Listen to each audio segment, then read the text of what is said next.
My name is Adegboyega Adebajo. I'm a consultant. I'm a member of the Africado Consulting Facility, and I'm here to talk about the impacts of the US-Iranian conflict on Nigeria and Nigerians. It's a conflict that's generated the sort of shocks that have reverberated all around the world. And the real reason everyone or every country around the world are feeling it is because of how it's affecting energy. The provision of energy or the availability of energy is significant to economic development and to everyday life.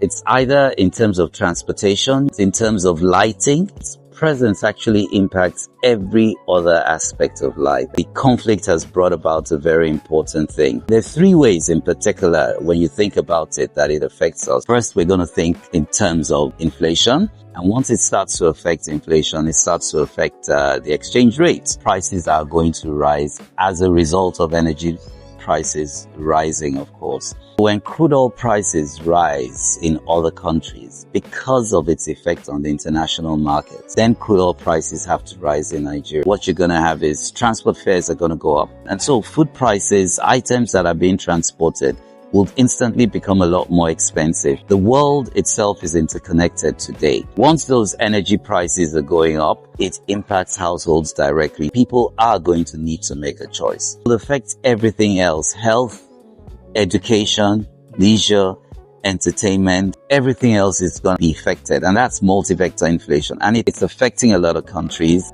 It's not something you want to put at the foot of the government as a blame. But then again, there's a social contract between the government and the people, and there's a responsibility. Using the local governments, having food markets, cover the costs, make a minimum margin, and allow people to be able to access food which they can afford at sub-national level. We then need to ensure that the supply of fuel is not subject to unnecessary taxes at this time that will make the pump price higher.